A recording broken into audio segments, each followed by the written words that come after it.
Emma rushed into the crowded coffee shop, her mind racing with the presentation she needed to finish by noon. The line snaked around the small space, filled with impatient customers checking watches and phones. Behind her, a man in a worn gray hoodie and faded jeans shuffled in, eyes downcast, seemingly lost in thought. He looked tired, the kind of bone-deep exhaustion that coffee alone couldn't fix. When Emma reached the counter, she ordered her usual latte and hesitated, glancing back at the quiet man. Something about his distant expression tugged at her heart. "And whatever he's having too," she added impulsively, nodding toward the stranger. The barista raised an eyebrow but called out, "Sir? The lady's paying for your order." The man looked up, startled. For a brief moment, their eyes met. His were a striking blue, intelligent and somehow both weary and alert. He seemed about to protest, but Emma waved him off with a smile. "Pay it forward someday," she said, grabbing her coffee and hurrying out the door, already late for work. What Emma didn't know was that the man in the hoodie was Daniel Harrington, founder of Horizon Technologies and worth over $11 billion. What she couldn't have guessed was that he had spent the past 3 years hiding behind increasingly elaborate disguises, trying to find someone who would see him, really see him, not his wealth or power. Daniel watched her leave, the small act of kindness lingering in his mind long after the coffee was gone. Daniel hadn't always been wealthy. Born to working-class parents in a small Midwestern town, he'd built his tech empire from a college dorm room algorithm that revolutionized data security. By 32, he had more money than he could spend in 10 lifetimes. What he didn't have was someone to share it with. His last relationship had ended when he discovered his fiancée had been selling stories about their private life to tabloids. Before that, there had been the investment banker who saw him as a business opportunity, and the model who loved being photographed on his arm but couldn't name a single one of his interests. 3 years ago, Daniel had made a decision. He fired his personal assistants, moved out of his penthouse into a modest apartment registered under a different name, and began living 2 lives. By day, he ran his company remotely, appearing only for the most critical meetings. By night and weekends, he became just Dan, a regular guy in hoodies and jeans who rode the subway and ate at diners. He was searching for something real in a world that had become increasingly artificial to him. Emma Matthews worked as a graphic designer at a small marketing firm. At 28, she was talented but overlooked, her ideas often attributed to her more outspoken colleagues. Her apartment was tiny, her student loans substantial, and her dating life non-existent since breaking up with her college boyfriend 2 years ago. But Emma had something that Daniel had lost: genuine joy in small things. She volunteered at an animal shelter on weekends, maintained a close circle of loyal friends, and never missed her weekly video calls with her parents who had retired to Florida. The morning after their coffee shop encounter, Emma was surprised to see the same man enter her regular cafe. This time, he was ahead of her in line. When she reached the counter, the barista smiled. "The gentleman already paid for your order. Said something about paying it forward."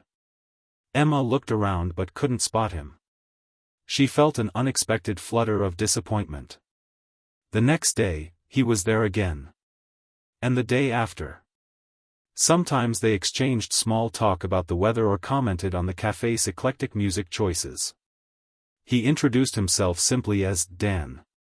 She found herself looking forward to these brief interactions, drawn to his thoughtful questions and the way he actually listened to her answers.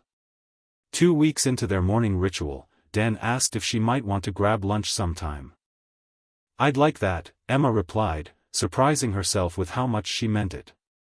Their first date was at a small sandwich shop near the park. Emma arrived to find Dan already seated at a corner table, a paperback book open in front of him. "Sorry I'm late," she said, slightly out of breath. "Work crisis." "No problem," he smiled, closing his book. "I hope everything's okay." "Just the usual." Client changed their mind about the entire campaign concept the day before presentation. Dan nodded sympathetically. "That sounds frustrating." "It is, but that's the job. Emma shrugged. What about you? You've never actually told me what you do. Dan hesitated. I work in tech. Consulting, mostly. It wasn't exactly a lie, but it wasn't the whole truth either. Daniel had become adept at these partial truths over the years. Their conversation flowed easily from work to books to travel dreams. Emma talked about wanting to see Japan during cherry blossom season. Daniel, who owned a villa in Kyoto, simply nodded and said it was on his bucket list too. By the end of lunch, Emma felt a connection she hadn't experienced in years. Dan was different, thoughtful, present, and genuinely interested in her thoughts. When he asked if she'd like to meet again, her yes came without hesitation. Over the next 2 months, they fell into a comfortable rhythm. Coffee shop mornings, weekend walks in the park, and dinners at modest restaurants where Dan always insisted on splitting the bill. Emma found herself sharing things she rarely told anyone, her dreams of starting her own design studio, her fears of never being good enough, the childhood memory of her grandfather teaching her to draw. Daniel listened, treasuring these glimpses into her world. With Emma, he felt like himself for the first time in years. Not Daniel Harrington, billionaire CEO, but just Dan, a man with hopes and insecurities like anyone else. But as their relationship deepened, his dual life became increasingly difficult to maintain. He invented business trips to explain his absences when company emergencies required his attention. He redirected conversations whenever they veered too close to his actual circumstances. The lies of omission were beginning to weigh on him. The breaking point came on a rainy Tuesday evening. They had planned to meet at a new restaurant, but Daniel was trapped in an emergency board meeting as a hostile takeover attempt threatened Horizon Technologies. By the time he could break away, Emma had been waiting for over an hour, her calls going straight to his voicemail. He found her outside the restaurant, drenched and hurt. Emma, I'm so sorry. Don't. Her voice was quiet but firm. This isn't the first time, Dan. Whatever this is between us, it can't work if I'm the only one fully showing up. I can explain. Can you? Because I feel like I've told you everything about me, but I still know almost nothing about you. Where do you live? Who are your friends? You've never even told me your last name. The rain fell between them, each drop another secret kept. You're right, Daniel finally said. There are things I haven't told you. Important things. Emma shook her head, tears mixing with raindrops. I don't need your life story, Dan. I just need honesty. I need to know if what we have is real.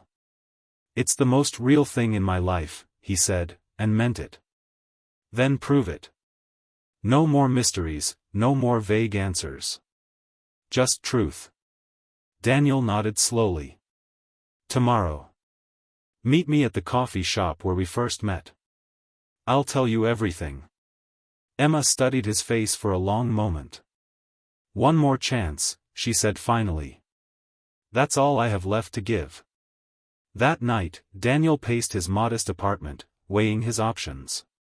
He could continue the charade, invent a more convincing backstory, maybe even create a fake apartment to show her. But the thought made him sick. Emma deserved better. Or he could tell her the truth and risk losing the only genuine connection he'd found in years. Would she believe him? Would she think he'd been playing some elaborate game? Worse, would knowing change how she saw him? By morning, he had made his decision. Emma arrived at the coffee shop precisely at 9, her heart pounding. Part of her expected Dan wouldn't show, that this would be the disappointing end to what had felt like something special. But he was there, sitting at a corner table, 2 coffees waiting. He looked different somehow, his posture straighter, his expression more serious.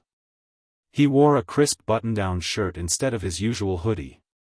Thank you for coming, he said as she sat down. I said I would. Daniel took a deep breath. My name is Daniel Harrington. I'm the founder and CEO of Horizon Technologies. Emma stared at him blankly. Horizon Technologies, he repeated. The data security company? Recognition flickered in her eyes, followed quickly by confusion. Wait, that Horizon? The Fortune 500 company? Daniel nodded. That's not possible. Daniel Harrington is. She trailed off, pulling out her phone and typing rapidly. Her eyes widened as she looked from the screen to his face and back again. Oh my God. I know this is a lot to take in. A lot to take in? Emma's voice rose slightly. You're worth. She stopped, looking around before leaning forward to whisper, the internet says you're worth $11 billion. 11.4, as of yesterday's market close, Daniel said with a grimace. But that's not who I am. Not really. Then who are you? Because I thought I knew, but clearly I was wrong. Daniel reached for her hand, but she pulled back. Everything between us has been real, Emma. My feelings for you, our conversations, the connection we've built, that's all genuine. The only thing I hid was my background and my job. Only? Emma laughed incredulously. That's like saying the only thing the Titanic hit was just some ice. This isn't a small detail, Dan, or Daniel, I guess. I know. And I'm sorry for not being honest sooner. But try to understand, when people know who I am, everything changes. They want something from me, or they see me as a walking bank account, or they treat me differently. So you lied to me because you assumed I'd be like everyone else? The hurt in her voice was palpable. No, Daniel said firmly. I didn't tell you because I was afraid. Afraid of losing what we were building. Afraid you might not believe my feelings were genuine. The longer I waited, the harder it became to find the right moment. Emma sat back, processing. All those times you were late or cancelled, those weren't regular work emergencies, were they? No. Running a global company comes with unpredictable crises. And when I told you about my student loans and you just nodded sympathetically? When I talked about saving for months for my trip to Portland? Daniel winced. I wanted to help. So many times. But I knew offering money would change everything. Emma was quiet for a long moment. I need time to think about this. I understand. No, I don't think you do. Her voice was steady now. You've had years to come to terms with who you are. I've had 5 minutes to realize I've been dating someone completely different from who I thought. Not completely different, Daniel said softly. The man you've been getting to know, his thoughts, his values, his feelings for you, that's the real me. The bank accounts, the company, the public persona, that's just circumstance. Emma stood up. I need space to figure out what's real and what isn't. Please don't contact me for a while. Daniel nodded, his heart sinking. I'll respect that. But Emma, I meant what I said last night. What we have is the most real thing in my life. She looked at him one last time, her expression unreadable, before walking out the door. The next 3 weeks were the longest of Daniel's life. He threw himself into work, attending meetings he would normally handle remotely, reviewing projects that didn't require his attention. Anything to keep his mind occupied. His executive assistant, Marion, who had worked with him for 15 years, finally confronted him. With all due respect, sir, you look terrible. Daniel glanced up from his computer. Thank you for that assessment, Marion. It's a woman, isn't it? Daniel sighed. There was no point denying it, Marion had an uncanny ability to read him. Yes. The one you've been sneaking around with for months? The reason for all those mysterious personal appointments on your calendar? I wasn't sneaking around. I was just. He trailed off, realizing how it sounded. Living a double life? Marion supplied helpfully. Playing Prince and the Pauper? Something like that. Marion sat down across from him. And now she knows who you really are, and she's not speaking to you. Daniel nodded miserably. Did you ever consider that the problem isn't your money, but the fact that you weren't honest with her from the beginning? The words hit home. Daniel had been so focused on Emma accepting his wealth that he'd missed the more fundamental issue. He hadn't trusted her with the truth. What do I do now, Marion? His assistant smiled. For a brilliant businessman, you can be remarkably dense about personal matters. You apologize, properly, and then you give her the space to decide what she wants. Emma spent those same 3 weeks in a state of confusion. She'd searched Daniel Harrington online, finding countless articles about the tech genius who revolutionized data security, the philanthropist who donated millions to education initiatives, and the reclusive billionaire rarely seen at public events. Her friends were divided in their advice. He lied to you for months, Jess pointed out during their weekly dinner. That's a major red flag. But was it really lying? Countered Priya. He told you his real first name.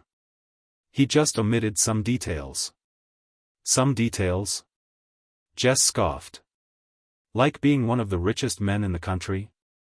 That's not a small omission. Emma sighed. I keep trying to imagine what I would have done in his position. If everyone I dated was after my money, wouldn't I eventually try to hide it too?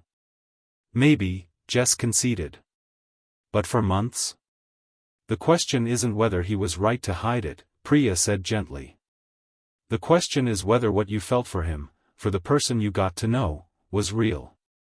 And whether that's worth fighting for.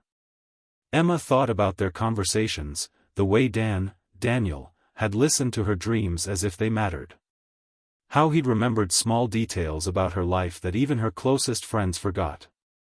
The connection she'd felt with him wasn't something she'd experienced before. I miss him, she admitted finally. The him I knew.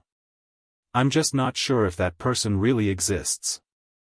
On the 23rd day of their separation, Emma received a package at work. Inside was a single coffee cup sleeve with a handwritten note. The first time we met, you bought coffee for a stranger, expecting nothing in return. It was the kindest thing anyone had done for me in years. I've been trying to deserve that kindness ever since. I failed by not being honest with you, and I'm sorry. If you're willing to talk, I'll be at our coffee shop tomorrow morning at 9. No more secrets. Daniel. Emma stared at the note for a long time, running her finger over the familiar handwriting. Part of her wanted to ignore it, to protect herself from further hurt. But a larger part needed answers, needed to know if the connection they'd shared was worth salvaging. The next morning, she found herself walking toward the coffee shop, her steps slowing as she approached. Through the window, she could see him, Daniel Harrington, Billionaire CEO, sitting alone at their usual table, looking as nervous as she felt. He wasn't wearing a disguise this time. His clothes were simple but clearly expensive, and he made no attempt to hide his face from the other patrons. A few people were giving him curious glances, some taking surreptitious photos with their phones. Emma took a deep breath and pushed open the door. Daniel stood immediately when he saw her, hope and anxiety battling in his expression. You came. I'm still not sure why, Emma admitted, sitting down. Thank you for giving me a chance to explain. He hesitated. I had a whole speech prepared, but now that you're here, it seems inadequate. Just tell me the truth, Daniel. All of it this time. He nodded. I grew up in Ohio, parents both factory workers. Everything I told you about my childhood was true. I really did build my first computer from parts one found at the junkyard. I really did get a scholarship to MIT. Emma listened silently as he continued. What I didn't tell you was what?